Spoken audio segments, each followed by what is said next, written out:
खांसी हमारे शरीर में खुद से होती एक ऐसी चीज़ है जो दर्द देती है, अनकंफर्टेबल होती है और दूसरों को तंग करती है। खास तौर पर जब आप किसी ऑफिस में काम कर रहे हों या आप कहीं पर किसी के साथ कोई छोटी सी स्पेस शेयर कर रहे हों। खांसी आपको बहुत लंबे समय तक हो सकती है, तब भी जब इसको कारण बनने वाले वायरस या इन्फेक्शन आपके शरीर में से चले भी जाएं। खांसी को ठीक करने के लिए मार्केट में मिलने वाली सभी मेडिसिन इसको ठीक करने में अच्छी होती हैं, मगर इस प्रकार की मेडिसिन के कुछ साइड इफ़ेक्ट्स भी होते हैं, जैसे कि ड्राउजीनेस, लाइट हेडनेस और डिजीनेस। ये साइड इफ़ेक्ट्स भी आपके शरीर में लंबे समय तक रह सकते हैं। अगर आप खांसी को ठीक करने के लिए किसी प्राकृतिक उपचार को तलाश कर रहे हैं, तो आपको हनी रैप को एक ट्राई देना चाहिए। इस घर पर बने उपचार के लिए आपको लेना है रॉ शहद, कोकोनट का तेल, फ्लावर, नैपकिन्स और adhesive medical tape. Honey wrap को कैसे बनाया जाए? हनी रैप को बनाने के लिए सबसे पहले फ्लावर में शहद को मिक्स कर लें।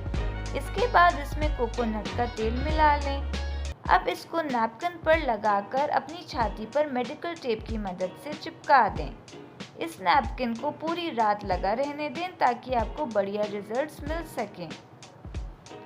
इस प्रक्रिया का पहली बार उपयोग करने के बाद आपको अपनी खांसी में बहुत बढ़िया अंतर नज़र आएगा।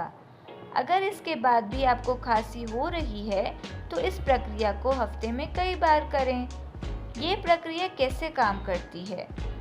शहद को कुछ लोग सुपर फूड भी बोलते हैं।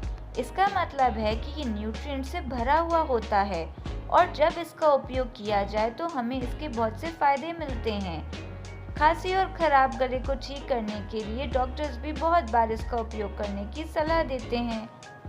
हनी रैप आपके फेफड़ों पर काम करता है, जो खांसी होने का बड़ा कारण बनते हैं। शहद हमारे शरीर में सीधे फेफड़ों में चला जाता है। इस तरह हमारा शरीर इसको तुरंत ही अपने सिस्टम में ले पाता है। एक दूसरी चीज़ जो हमारे घर में हर समय आसानी से मिल जाती है, वह है कोकोनट का तेल। कोकोनट के तेल में लॉरिक एसिड बहुत बड़ी संख्या में होता है, जो वायरस को वहाँ नष्ट करने में हमारी मदद करता है जहाँ ये छुपा हुआ होता है। कोकोनट का तेल भी प्राकृतिक होता है, इस कारण इसके कोई साइड इफ़ेक्ट्स भी नहीं होते। मगर ये बात याद रखें कि इस रेसिपी में शामिल चीज़ों से आप एलर्जिक तो नहीं हैं।